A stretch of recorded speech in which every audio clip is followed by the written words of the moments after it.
Na alegria do Espírito Santo, nós saudamos a você que nos acompanha no programa Razões da Fé deste domingo, dia 14 de janeiro de 2024, aqui pela Rádio Miriam Caravaggio, 95.7 FM, nesse primeiro horário, das 7 às 8 da manhã, ou ainda na reprise, das 10 às 11 da noite, no Spotify da Rádio Miriam Caravaggio, sempre nos domingos a partir das 9 horas da manhã, ou também no YouTube e Facebook da Diocese de Caxias do Sul, sempre às 8h30 da noite de domingo, além da TV Serra, canal 526 da NET.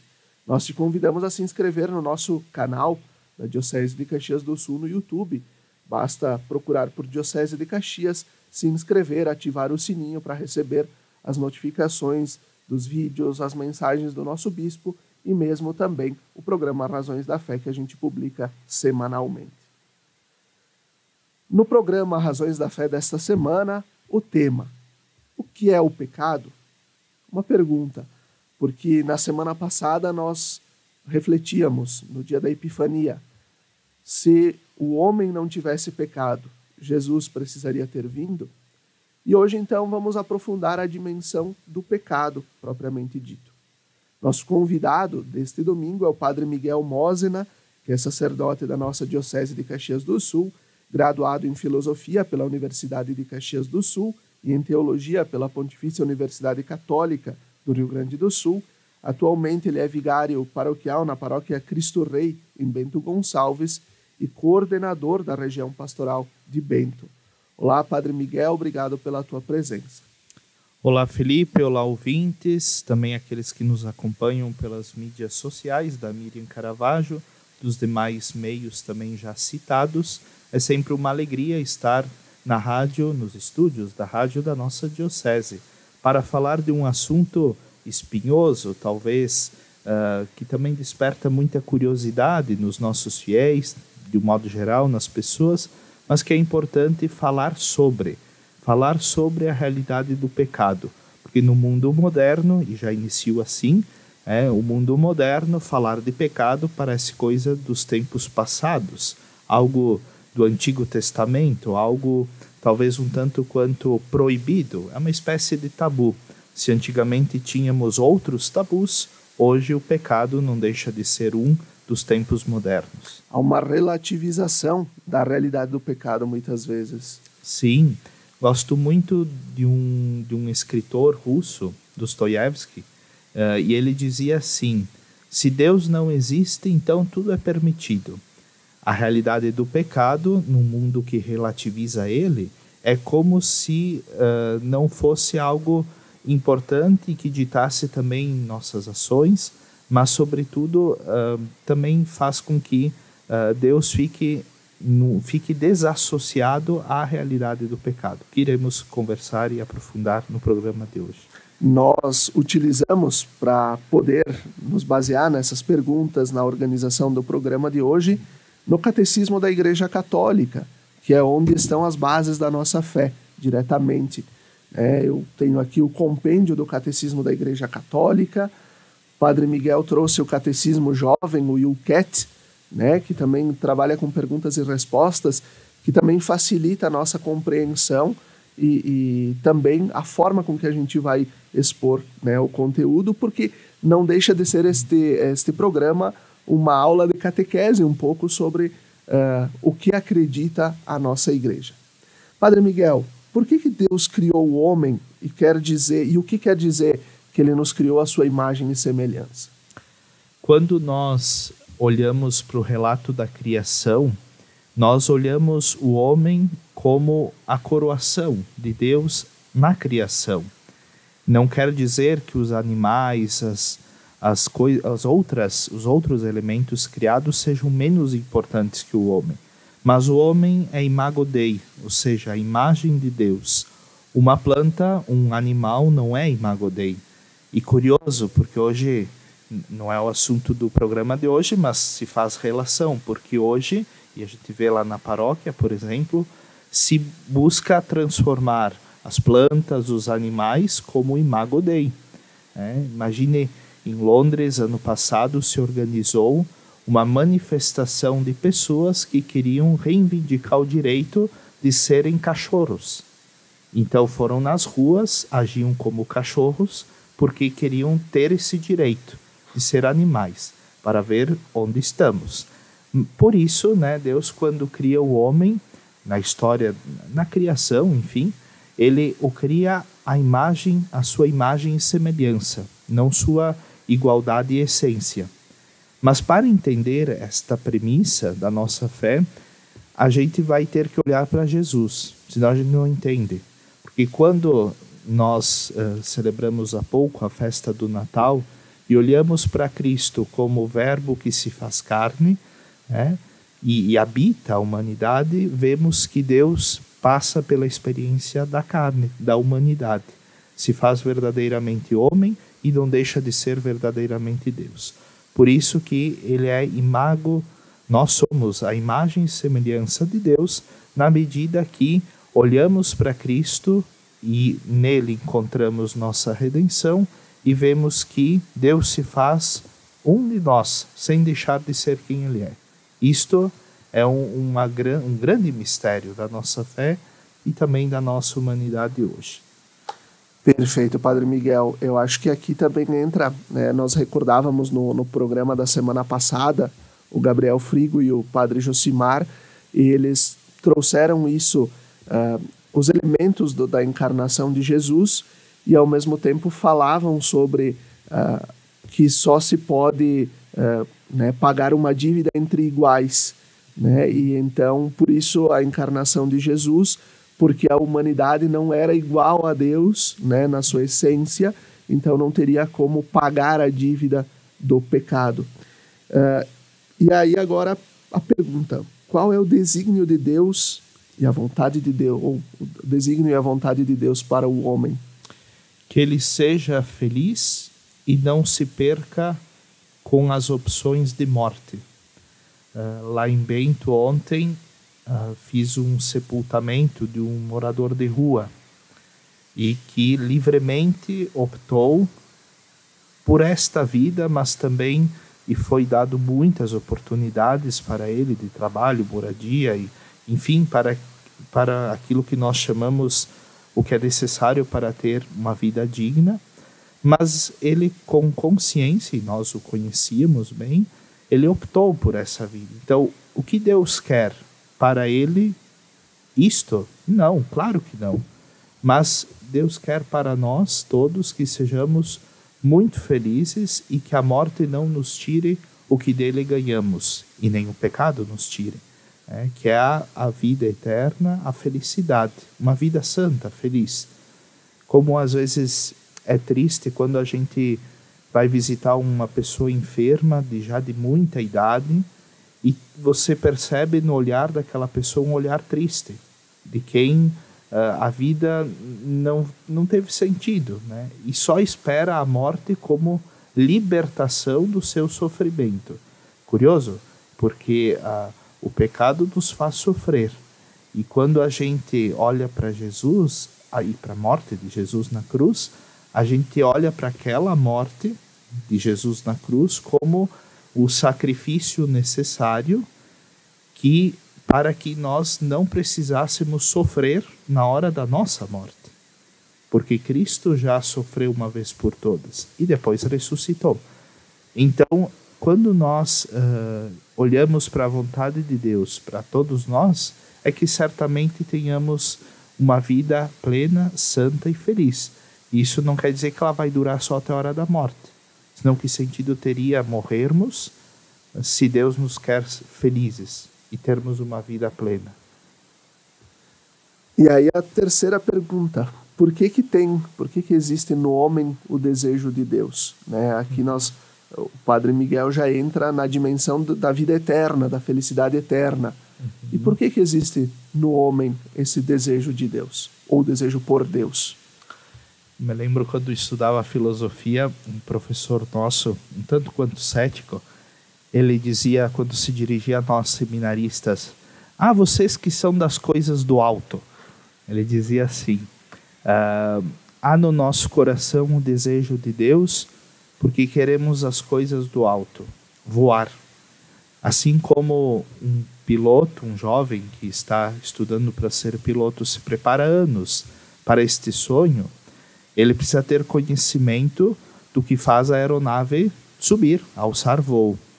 E nós também, se queremos voar até as coisas do alto, precisamos conhecer os meios que nos ajudam a chegar lá. E, nesse sentido, o homem se aproxima de Deus, quer estar com Ele. E quer estar com Ele através das coisas dele. E a igreja peregrina neste mundo deve ser esse espaço, essa comunidade, esse corpo místico, onde o homem e a mulher, onde o ser humano possa encontrar os meios necessários para estar próximo de Deus e chegar até Ele. Eu sempre digo lá na paróquia que se a nossa comunidade, a nossa paróquia ali, lá em Bento, qualquer paróquia do mundo, né, não for um espaço onde as pessoas, né, encontram os meios necessários para alcançar as coisas do alto, então estamos sendo outra coisa, mas não a Igreja de Cristo. Vamos ensacar a viola e vamos embora. Fechar as portas e fazer outra coisa, mas nós precisamos ter este espaço, né, nesta terra onde a gente consiga alcançar as coisas do alto. Aqui o que o Padre Miguel traz é algo que, participando e auxiliando na organização um pouco da vida diocesana, nos conselhos de pastoral da nossa diocese, nos últimos anos, tem aparecido algo bem que é um sintoma também de que talvez a gente possa se perder, às vezes, no caminho. Mas tem aparecido o seguinte: que os nossos espaços eclesiais sejam lugar de encontro com o Senhor. Então, isso parece lógico, né? Que você vai para a igreja para se encontrar com Deus. Mas se isso está aparecendo nos grupos de trabalho, se isso está aparecendo como sintoma ou como algo que nós precisamos melhorar, é que talvez não esteja sendo vivido e cumprido à medida do necessário. Sim, inclusive lá em Bento também nós, a nível do trabalho de região pastoral, sempre nos conselhos, claro, trazemos o que vem da diocese, mas trazemos essa importância de que as nossas capelas, os nossos espaços eclesiais sejam lugares de encontro com o Senhor. Não mais nos preocupemos tanto, né, do cardápio do almoço da festa. Sim, isso vamos ter que ver, mas isso não é essencial, como talvez em outros anos era mais. Mas nos preocupamos se os grupos de liturgia funcionam, se a palavra é bem proclamada, se há espaços de silêncio nas celebrações. E isto é muito curioso, porque às vezes as pessoas acham que para uma liturgia ser bem feita, bem celebrada, precisa de muito falatório e música. E o silêncio, onde fica? Adélia Prado, uma grande escritora brasileira e gaúcha, ela dizia assim: fui para a missa para rezar, terminou a missa, tive que buscar outra igreja para poder rezar. Ou seja, por causa dos ruídos das celebrações. Às vezes é muito falatório, a gente não consegue silenciar para encontrar o Senhor que nos fala, a partir do íntimo de nosso coração, mas também por tudo aquilo que a comunidade celebra e se organiza para ter. Padre Miguel, a igreja, na sua essência, ela é boa, bela, porque tudo que Deus criou é bom e belo. Se Deus é bom e tudo o que Ele criou é bom, por que existe o mal? E por que também o mal está na vida da igreja? Essa é uma grande questão, uma das grandes questões teológicas e também da humanidade, né?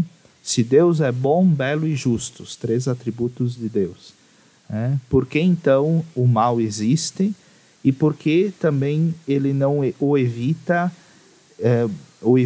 logo, o evita prontamente? Por exemplo, pegamos um exemplo aqui das nossas enchentes, né, do ano passado. Por que Deus não evitou?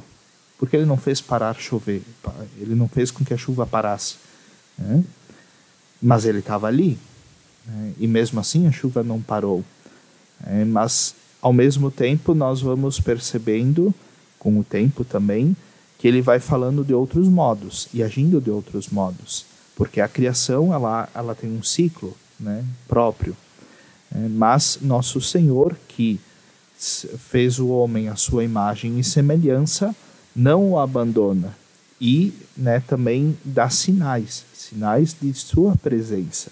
Eu lembro, lá na paróquia nós temos uma comunidade em que muitos familiares, as pessoas que formam aquela comunidade, têm muitos familiares na Linha Alegre, Santa Teresa, ali em Mussum, e vinham dizendo: padre, nós temos 4, 5, 6 pessoas da família desaparecidas ainda.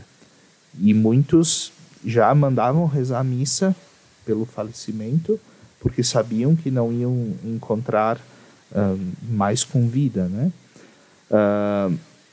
Mas a gente percebe que Deus não nos abandonou, porque de certa forma nos deixou mais unidos e podemos perceber a solidariedade de muitas pessoas que nos ajudaram.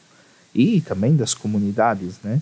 Então essa empatia, essa contemplação do sofrimento, do mal, também nos ajuda a entender o lugar dele na humanidade.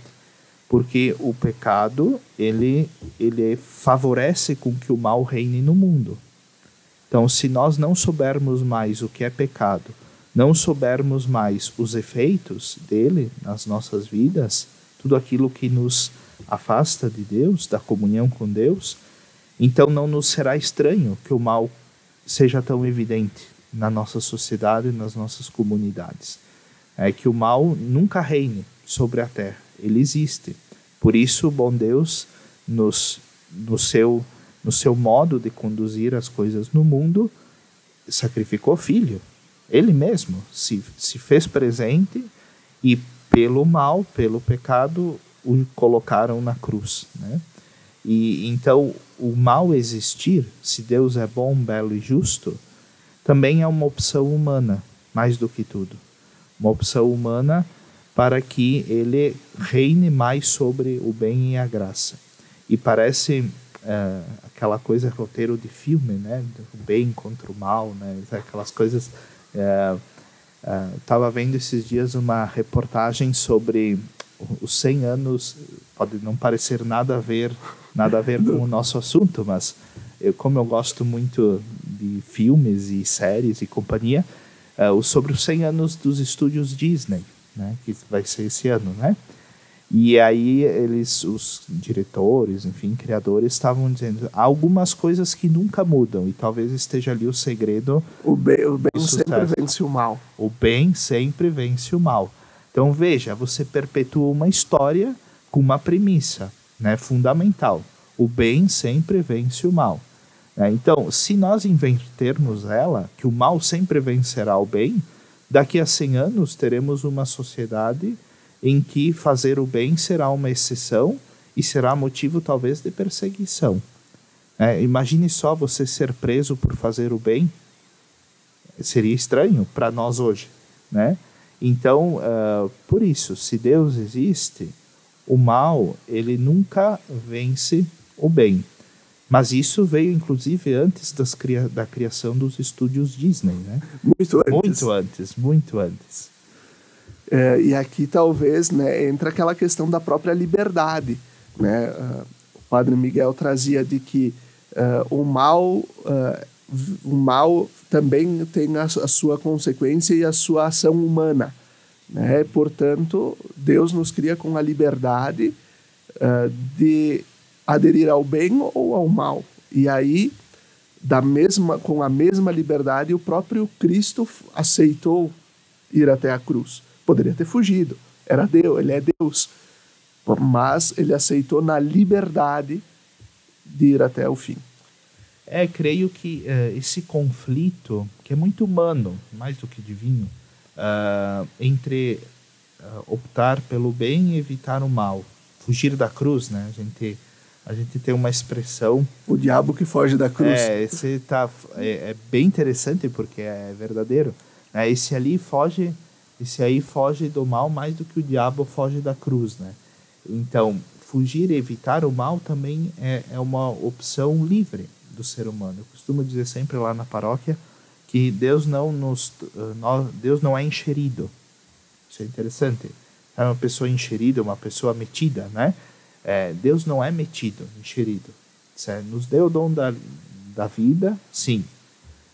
Nos seus mistérios, como era também a liturgia da palavra desses dias, do dia da Epifania, de muitas formas, né, em diferentes tempos e de muitos modos, Deus falou à humanidade, né, se manifestou. Então, de muitas formas e mistérios, Deus nos cria, né, nos constitui, mas também nos deu inteligência, vontade, liberdade, sabedoria e dons para também optarmos pelas coisas do alto ou não, que diz respeito àquelas primeiras perguntas nossas, né? Queremos as coisas do alto ou não? Né? E aí entra a liberdade, as escolhas, né? E com essa pergunta, queremos as coisas do alto, a gente conclui o primeiro bloco do nosso programa Razões da Fé deste domingo, 14 de janeiro. Fiquem com a gente, até daqui a pouco.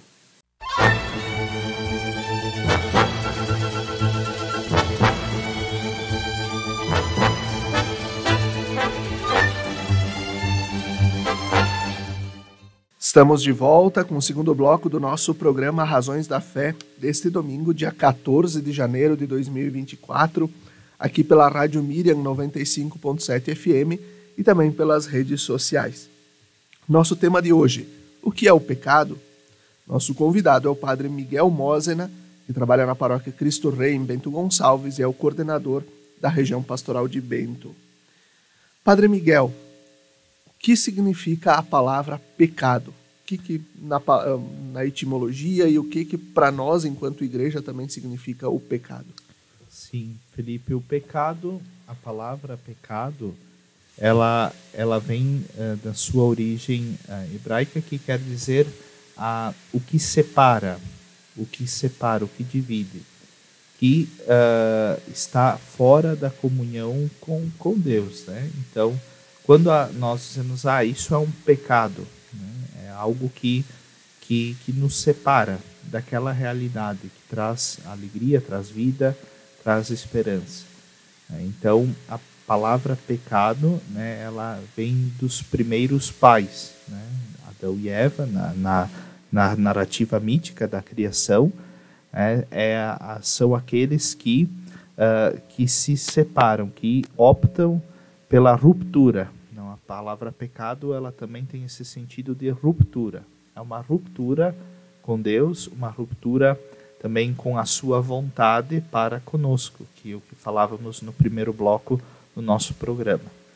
Quando Adão e Eva, no relato mítico da criação, optam por experimentar da árvore do conhecimento, dos frutos, né? Eles fazem uma ruptura com a comunhão com Deus. Perfeito, Padre Miguel. Ótimo. E o que é então, tu falavas agora, né, de Adão e Eva e, né, da árvore do conhecimento, do fruto da árvore do conhecimento. O que tem a ver isso com o pecado original e, ao mesmo tempo, quais são os tipos de pecado que nós temos na igreja e que nós tratamos enquanto questão de fé também? Sim. Neste programa damos razões para a nossa fé. E eu sempre coloco, quando também na liturgia da palavra, quando nós celebramos na comunidade, quando aparece na liturgia da palavra a narração da criação, eu sempre coloco, acaso você se encontrou já com uma cobra, uma serpente, e ela falou contigo na tua língua? Então, isso para nós deve nos ajudar a olhar para o relato da criação e nos perguntar, mas desde quando cobra fala? Então, isso aconteceu literalmente, como está escrito? Então, o pecado original, ele sempre será o nosso desejo de ocupar um lugar que não é nosso. O desejo de ocupar o lugar de Deus. De criatura, sermos promovidos a criadores. E esse sempre será o pecado original, o pecado fundante. E esse foi o problema de Eva na história do relato mítico da criação. Por isso é um relato mítico das origens. É de querer ter o conhecimento que Deus tem sobre as coisas e sobre o mundo e a realidade. E quando Eva prova do fruto, ela se dá conta, percebe, então ela ganha este conhecimento de que estava estava sem as vestes, nua, né? Então isso começou a ser um problema. Então o pecado, a gente quando reconhece, a gente se dá conta do que a gente fez. Por isso que para identificar um pecado, a gente sempre tem que ter presente o que a consciência irá acusar. Gaudium et Spes, um dos grandes documentos do Vaticano II, no número 16, vai dizer: a consciência é o sacrário da nossa alma. Se pela consciência nós percebermos que aquela ação gerou uma ruptura com a nossa comunhão com Deus e o nosso desejo de felicidade, isso será um pecado. Por isso que os pecados na história da humanidade são muitos, podem ser muitos, e estão ligados, né, aos mandamentos da lei de Deus. Por isso, quando um fiel quer ir se confessar, o que ele irá usar como exame de consciência, que o ajudará a perceber se suas ações foram pecaminosas ou não? Os mandamentos da lei de Deus, os 10. Né? Bom, amar a Deus sobre todas as coisas. Quantas vezes talvez eu amei mais o meu celular do que o próprio Deus? Mas, padre, eu preciso do celular para viver. O senhor também usa? Todos nós usamos. Sim, é verdade. Não há problema nenhum em usar. Mas o problema é o lugar que damos a ele sobre a nossa vida em relação a Deus. Vamos para a missa. Não, porque tem o jogo do Grêmio. Por mais que o padre é gremista também, terá que saber priorizar o que é importante. Bom, mas se deixar de ir, né, na missa para assistir o jogo do Grêmio é pecado, ou qualquer outro time, né? Também é pecado tirar a vida de uma pessoa. Mas então os dois têm o mesmo peso? Não, aí vem os pecados que nós chamamos mortais, graves, e os veniais, né? Um professor nosso de moral dizia, né, os pecadinhos, né? Tem os pecadores e os pecadinhos. Todos são pecados, porque ferem a comunhão com Deus e nos lembra o pecado original, de querer ocupar um lugar que não é nosso. Não é nosso.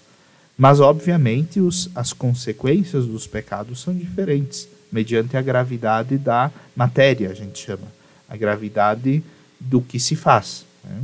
Tirar a vida de uma pessoa, né, é muito mais grave no nosso senso moral e teológico do que, por exemplo, deixar de ir na missa por um motivo ou outro.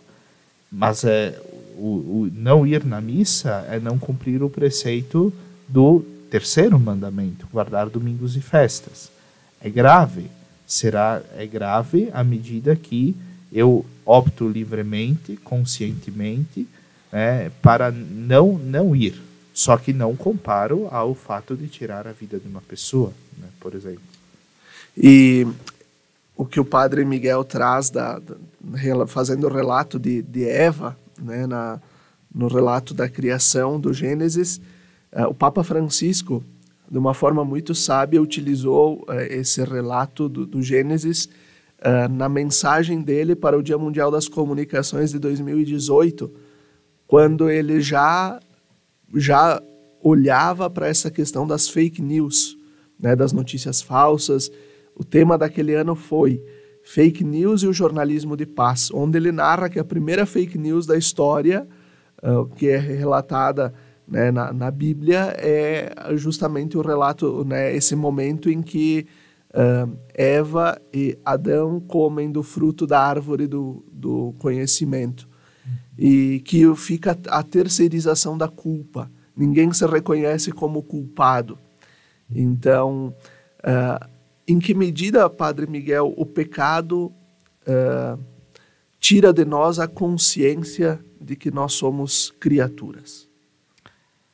quando nós terceirizamos e culpamos os outros e não assumimos as consequências disso tudo.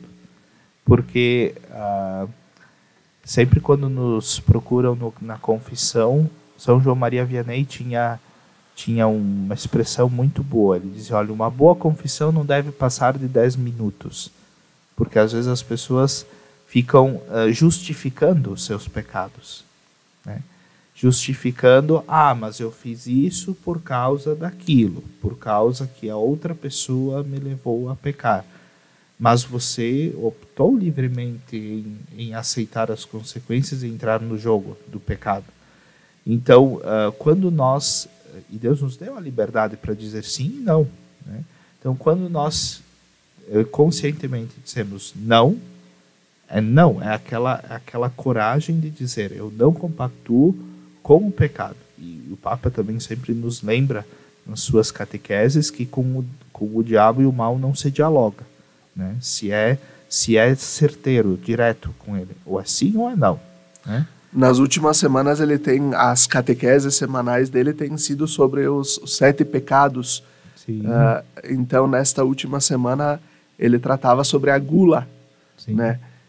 Algo muito elementar de que nós, muitas vezes, também cometemos esse pecado à medida de que, muitas vezes, a gente não consegue ser solidário com o outro que passa fome.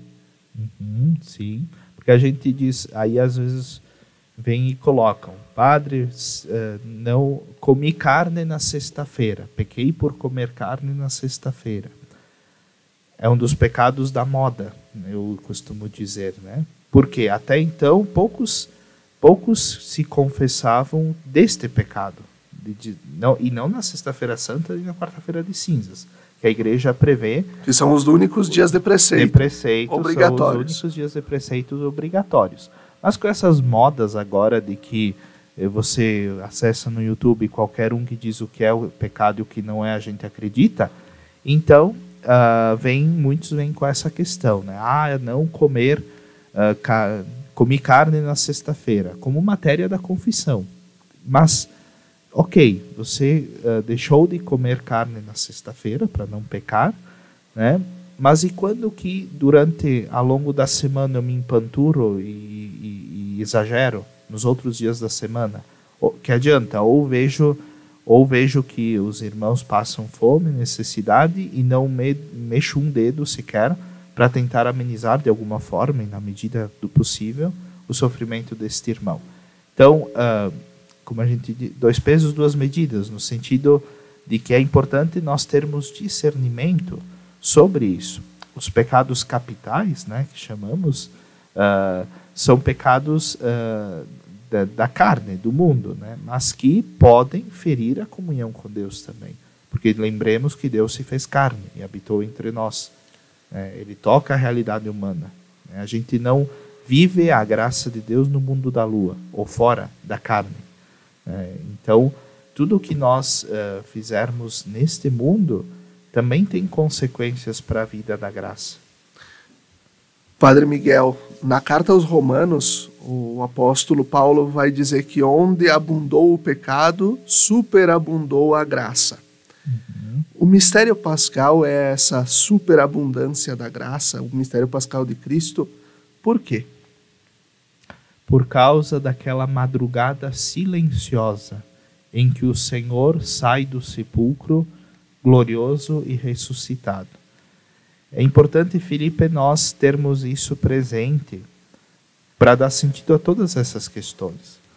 Porque se nós não crermos realmente, vivamente, com toda a nossa fé, que o Senhor ressuscitou dos mortos e venceu os pecados naquela cruz, que os nossos pecados, frutos e de herança do pecado original, ficaram na cruz com Cristo, de fato, sempre o pecado vai nos atormentar a vida inteira, né? E a consciência sempre nos acusa dessa realidade. Por isso que, nessa expressão de São Tomás de Aquino, onde, e depois também, primeiro de São Paulo e depois Tomás de Aquino, ele vai aprofundar isso, onde ao pecado ali transborda a graça, quer dizer que a graça de Deus ela é muito maior que os nossos pecados. E às vezes as pessoas invertem isso, né? Acham que o pecado vai destruir a sua vida, mas a graça reconstrói, ela dá novo sentido, faz nova todas as coisas. E como é bonito nesse sentido, quando uma pessoa, seja depois do sacramento da reconciliação ou quando tem a capacidade de perdoar, né? E de ser perdoada também, ela parece que está voando, levitando assim, de feliz que está, porque vive na graça de Deus, né?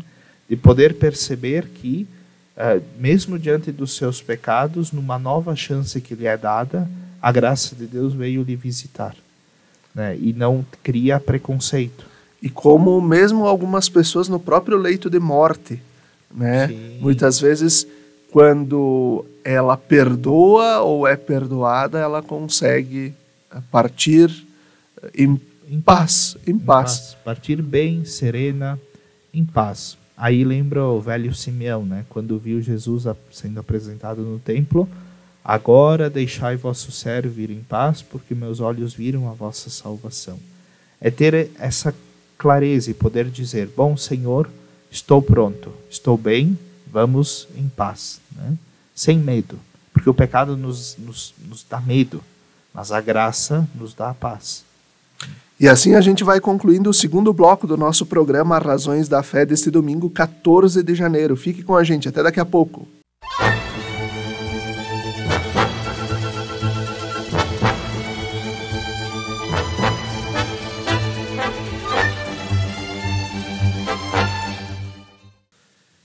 Estamos de volta com o terceiro bloco do nosso programa Razões da Fé deste domingo, dia 14 de janeiro de 2024, com o tema O que é o pecado?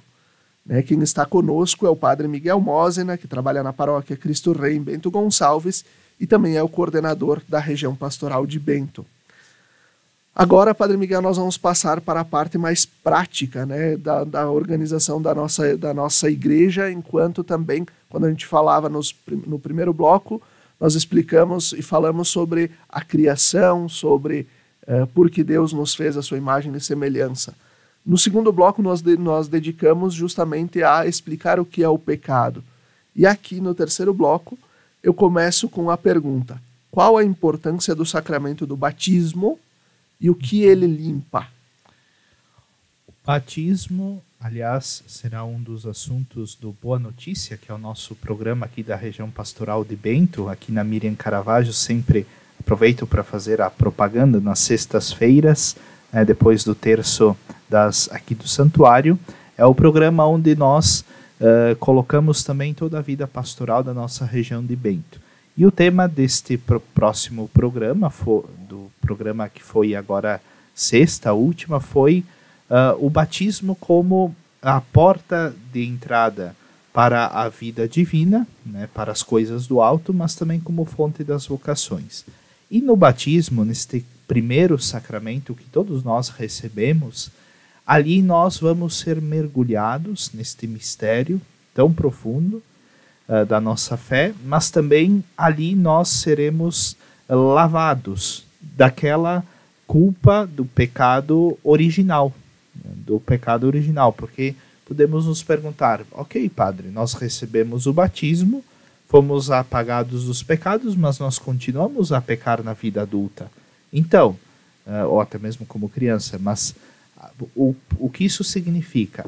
O batismo nos livra da condenação do pecado original, mas não das consequências dos pecados pessoais que livremente a gente comete com o uso da nossa liberdade e razão ao longo da vida. Então, é importante dizer que o batismo, como sacramento da iniciação cristã, nos apaga aquele pecado, o pecado original, né, que somos herdeiros.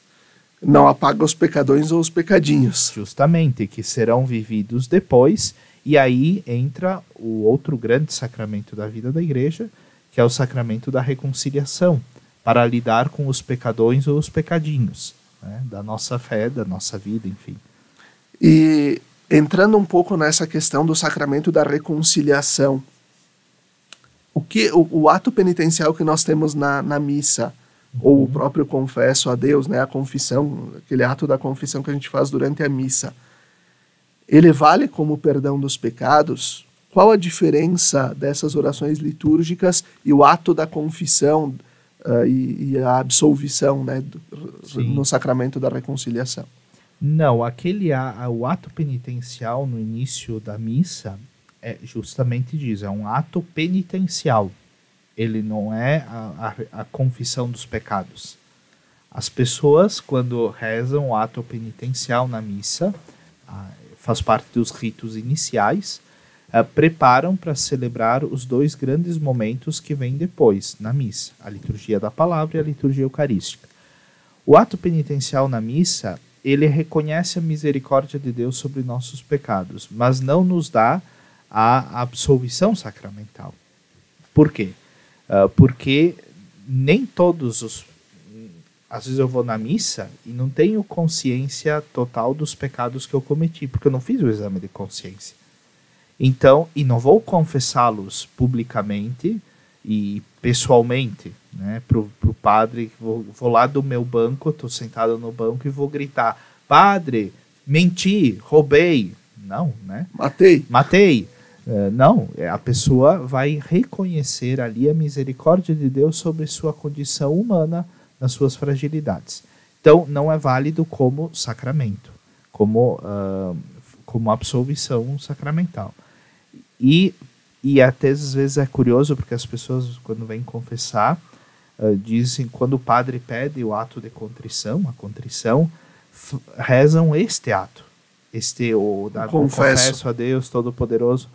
Irmão, irmã, não é este o ato, né, o ato de contrição que a gente aprende. Por quê? Porque este ato, né, da missa, ele está ali para que reconheçamos a misericórdia de Deus, mas não confessemos os nossos pecados. Por isso é muito importante que a pessoa procure o sacramento da reconciliação e, mesmo que não saiba de cor, vá com uma cola, né? Anote, vai num papelzinho, coloque o ato de contrição, que pode ser aquele mais antigo, né, que eu aprendi quando eu fiz catequese, aprendi da minha nona, né, meu Jesus crucificado, que por minha culpa estou arrependido, ou aquele outro que também é usado hoje na catequese, né, meu Deus, eu me arrependo de vos ter ofendido, né, pois sois tão bom e digno de ser amado, prometo com a vossa graça não mais pecar, meu Jesus, misericórdia. Então, que nos ajudam a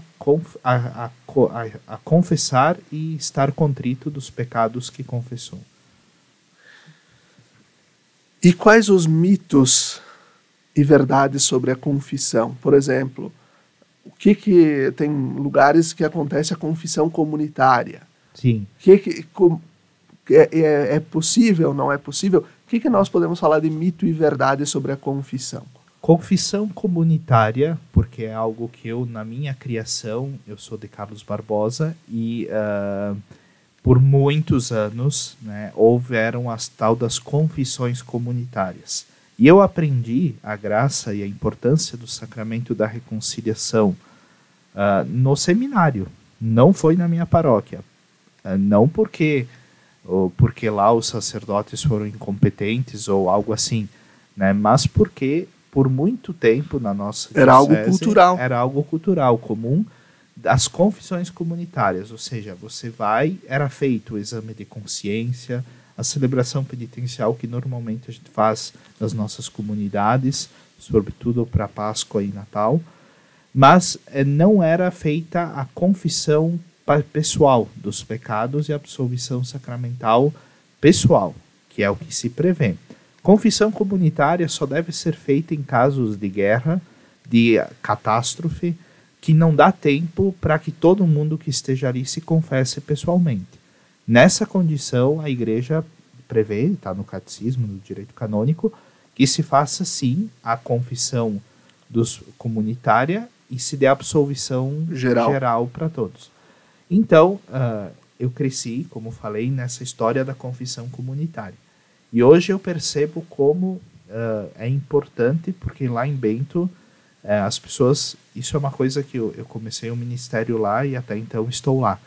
E me impressiona a quantidade de pessoas que buscam a confissão sacramental, a reconciliação. E, olha, eu não passo uma semana sem atender pelo menos uma confissão. Toda semana tem pelo menos uma. Ontem mesmo atendi 3 na paróquia, né? E assim vai. Então, a importância de reconhecer a necessidade do perdão. Então, um dos mitos é a confissão comunitária. Aquela coisa, eu vou lá na confissão comunitária, eu não preciso pessoalmente falar para Cristo, porque o sacerdote na confissão é outro Cristo. Você não está falando para o Miguel, que é padre, os teus pecados. Você está falando para o padre, que ali é Cristo, e por acaso se chama Miguel. Poderia se chamar Pedro, Paulo, João, né, ou qualquer outra pessoa. Então, um dos mitos é essa, que confissão comunitária tem a mesma validade que uma confissão individual sacramental. Outra coisa que é muito comum na região é: padre, eu me confesso direto com Deus, não preciso da mediação. E isso é curioso, porque o sacramento da reconciliação, né, e tem a ver com o que falávamos no início do nosso programa, ele ajuda para que se medie as coisas do céu com as coisas da terra, né? Tudo que tu ligares na terra será ligado nos céus. Tudo que tu desligares na terra será desligado nos céus. Foi o que Jesus disse a Pedro. Por isso que no dia da nossa ordenação sacerdotal, o bispo nos confere, ou não, a jurisdição para poder atender confissões. Porque é o bispo quem dá essa jurisdição. E antes da ordenação é feito um exame. Sim, a gente é posto na parede, como se diz, né? É feito um exame, né? Com uma banca. Uma banca, né? Como a gente defende tese de mestrado, doutorado e assim. Um exame, a gente chama de exame de jurisdição, que é justamente este exame que é composto pelo senhor bispo diocesano, né, as autoridades eclesiásticas e alguns sacerdotes que vão ajudar a examinar. Então, colocam casos, né, de matéria grave, de confissão, para nós podermos ver se o sacerdote está apto ou não a ouvir aquela confissão e perdoar. E é bem interessante, porque pode ser que o bispo não conceda a jurisdição se o sacerdote não tiver competência e capacidade para ouvi-las. Já aconteceu também, o meu santo padroeiro, né, que é do lema da minha ordenação, São Felipe Neri, que tinha como lema Prefiro o Paraíso, ele, num momento de sua vida sacerdotal, o bispo tirou a jurisdição, que no caso era o Papa, porque ele era padre de Roma, e o Papa é bispo de Roma. Ele lhe tirou a jurisdição de atender confissões por um tempo, depois devolveu. Então é sempre o bispo que vai dar ao sacerdote a jurisdição e a autorização para atender ou não. Não é porque eu sou padre que automaticamente eu posso atender confissões. E a ponto que essa jurisdição, esse documento é registrado em ata, na cúria, e tem todo o esquema burocrático, né, legal da diocese institucional. E outro mito... Deixa eu só fazer uma outra pergunta, Padre Miguel. Quando a gente fala, sobretudo nessa questão da confissão, o padre pode contar os pecados, né? Por exemplo, muita gente até pode pensar assim: eu não vou me confessar porque senão o padre me conhece, ele sabe que os pecados que eu cometo, daqui a pouco vaza para alguém, fofoca. Isso é possível, não é possível?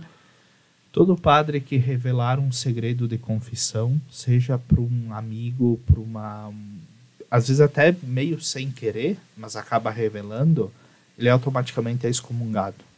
Isso para nós é grave, porque no sentido fica fora da comunhão, deixa de ser padre, né? Porque é algo tão sagrado, né? Porque se lida com as consciências das almas e também com a segunda chance que Deus dá à pessoa, a reconciliação em si, o perdão. Então ele é excomungado. Então, em hipótese nenhuma, se deve revelar um segredo de confissão. E aqui eu gostaria de partilhar a história de um grande santo, conhecido e se tornou santo por isso, por não ter revelado um segredo de confissão. Que existem algumas capelas da nossa região dedicadas a ele. Lá em Bento nós temos uma, que é São João Nepomuceno, que foi padre de Praga, na República Tcheca, no período medieval, e ele era confessor da rainha. E o rei, e é interessante isso, porque o rei queria descobrir se a rainha estava traindo o rei. E aí disse, vou pedir para o confessor, né? Porque o João, padre João, sabia da vida, enfim, da rainha, das particularidades dela, enfim. E o padre João não abria mão, não, né? E tenta de novo, não.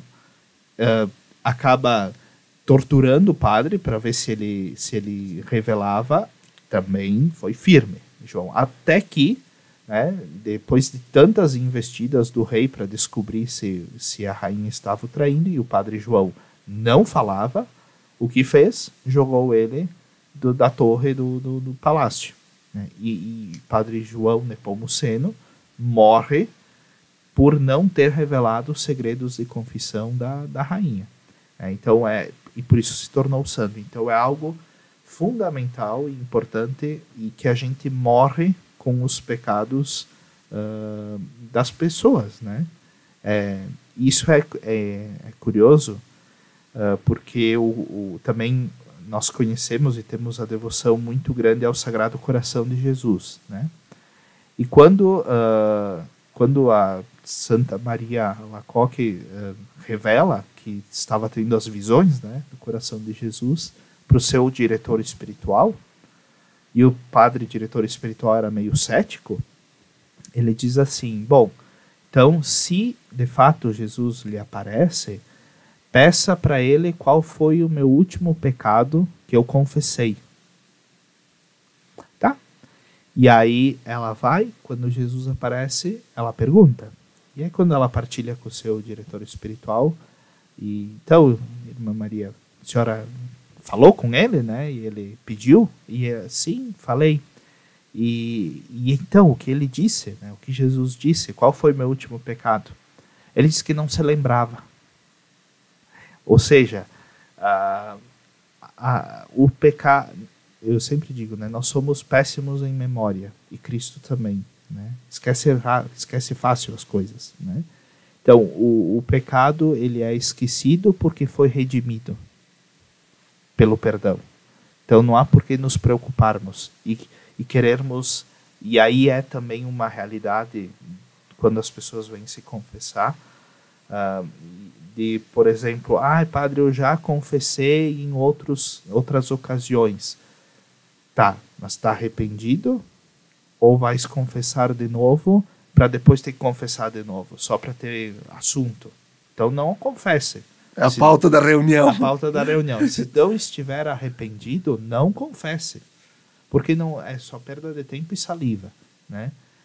E por isso o São João Maria Vianney dizia que uma boa confissão não demora mais que 10 minutos, né? Porque a pessoa tem que estar realmente arrependida e não querer mais cometer aquela falta. Padre Miguel, para concluir, a unção dos enfermos também livra dos pecados? Sim. Lá em Bento a gente tem o costume de toda quinta almoçarmos juntos, os padres da cidade.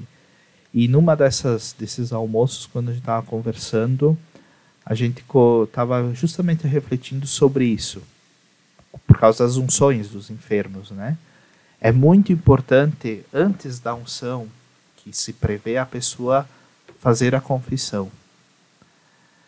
Porque poderá ser a confissão para a vida, né, e para a sua Páscoa, ou não. Mas o óleo, quando nós somos ungidos, né, ele é uma expressão do auxílio de Deus, que por bondade e misericórdia vem ao nosso encontro. Mas nada melhor do que recebê-lo bem, em paz, né, aquilo que falávamos antes. E por isso é muito importante a confissão. Se a pessoa tem condições de confessar, ótimo, o padre vai atender, né? Como sempre, né? E se, por exemplo, há familiares ali, se for, por exemplo, a unção em casa, a gente pede para os familiares saírem, né? Fica só o sacerdote e o doente, houve a confissão. Se a pessoa não tem condições de confessar, está numa UTI, está em estado vegetativo, algo assim, a gente chama a uma indulgência plenária, a confissão que o padre faz, né, e ele diz assim, né, eu, mesmo não tendo ouvido os pecados, porque a pessoa não tem como dizer, não, né, não fala, não está apta, não consegue. Aí a gente diz assim, eu, pela faculdade que me foi concedida pela Sé Apostólica, como falei, nos é dada a jurisdição, te concedo indulgência plenária, o perdão de todos os teus pecados. Em nome do Pai, do Filho e do Espírito Santo. Só o sacerdote pode perdoar todos os pecados, né? Então, por isso ele dá essa indulgência, se a pessoa não tem como dizer os pecados, né? Então, a unção, sim, nos livra dos pecados. Desde que acompanhada pela confissão, para quem pode se confessar, ou, claro, para quem... Ou o sacerdote dando essa indulgência, esse perdão. Perfeito. Padre Miguel, muito obrigado pela tua presença no nosso programa Razões da Fé deste domingo, dia 14 de janeiro, e assim a gente vai concluindo. Semana que vem nós vamos falar sobre os sacramentos, né? Nós, na semana passada, falávamos sobre se a humanidade não tivesse pecado, Jesus precisaria ter vindo. Hoje, sobre o pecado, sobre diretamente o pecado, e falamos sobre os sacramentos aqui, né, do batismo, da reconciliação e da unção dos enfermos. E semana que vem vamos abordar os 7 sacramentos de uma forma global e geral. Até a próxima semana. Fiquem bem.